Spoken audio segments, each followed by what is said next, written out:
રાજ્ય સરકાર દ્વારા નલ સે જલ યોજના થકી ગુજરાતના ખૂણા ખૂણા સુધી પીવાનું પાણી પહોંચાડવાની વાત કરી રહી છે। આ પોકળ વાતોને છતી કરતું ઉદાહરણ ધાંગધ્રા શહેર ખાતે સામે આવ્યું છે। જુઓ વિસ્તારથી।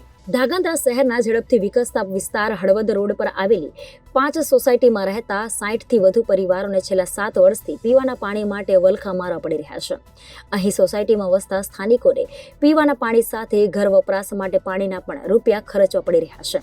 જો કે અહીંની સોસાયટી દ્વારા પાણીના બોરની વ્યવસ્થા છે, પરંતુ બોરમાંથી પાણી આવતું નથી અને જે પાણી આવે છે ખરાશ પડતું હોવાથી ઉપયોગમાં લીધા બાદ ચામડીના રોગોની સમસ્યા ઉદ્ભવ થાય છે, જેના લીધે આ 60 થી વધુ પરિવારોને ન છૂટકે રૂપિયા ખર્ચીને પાણીની વ્યવસ્થા કરવી પડી રહી છે।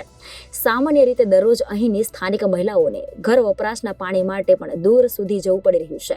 ત્યારે સ્થાનિકો દ્વારા પીવાના પાણી મામલે નગરપાલિકા તંત્રને અનેક રજૂઆત કરાઈ છે, છતાં પણ આજ દિન સુધી સોસાયટીના રહીશોને પાણીનું કનેક્શન સુધી અપાયું નથી, જેથી સ્થાનિકો દ્વારા તંત્ર સામે પણ આંદોલન અને જરૂર પડે તો ચૂંટણી બહિષ્કાર કરવા સુધીની ચીમકી ઉચ્ચારવામાં આવી છે।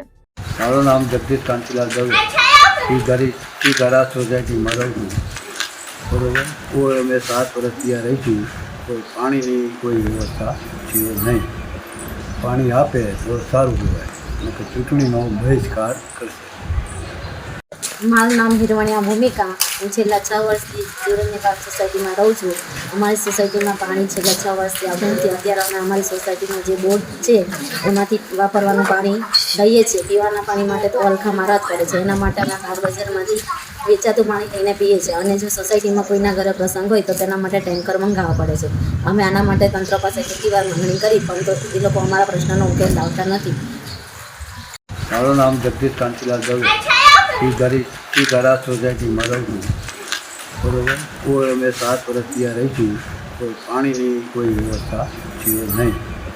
પાણી આપે તો સારું કહેવાય, અને કે ચૂંટણીનો બહિષ્કાર કરશે।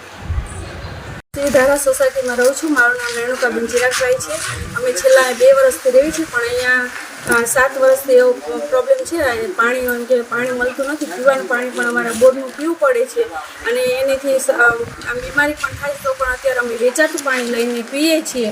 તો અમારે નગરપાલિકા બધા અધિકારીઓને એટલી વિનંતી છે કે અમને વહેલામાં વહેલા તકે પાણીની સુવિધા અમને પૂરી પાડે। અહીંયા અમે 700 ઉપર પરિવાર રહે છીએ, બધા સોસાયટીના અલગ અલગ સોસાયટીના। તો અમને બધાને અમે હાથ જોડીને વિનંતી કરી છે નગરપાલિકાના બધા સેવકોને કે અમને વહેલામાં વહેલી તકે પાણીની જરૂરિયાત પૂરી પાડે।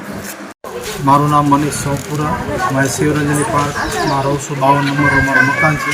અમે 10 થી વધુ સભ્યો છીએ, પણ અમારે પાણી આવતું નથી। પાણીનો પ્રશ્ન છે। રોજ અમારે એક દિવસે પાણીના ટેન્કર મહિને આશરે લગભગ 10 થી 15 હજાર રૂપિયાનો તો પાણીનો ખર્ચ લાગે છે। અમે નગરપાલિકામાં અરજ કરેલી છે, પણ કોઈ નિકાલ આવતો નથી। પણ આજે નમ્ર વિનંતીથી કહી છે કે આનો કંઈક ને કંઈક સારો ઉકેલ આવે, પાણી રેગ્યુલર મળતું થાય। અત્યારે તો સોસાયટીના બોરમાંથી પાણી આવે છે, પણ એ પાણી પૂરું પડતું નથી, અને બહુ સમસ્યા વધુ છે। તો આનો ઝડપથી નિકાલ આવે અને પાણીની સમસ્યા દૂર થાય એવી અમે નમ્ર અપીલ કરી છે। Bureau report Janadesh news, Surendranagar.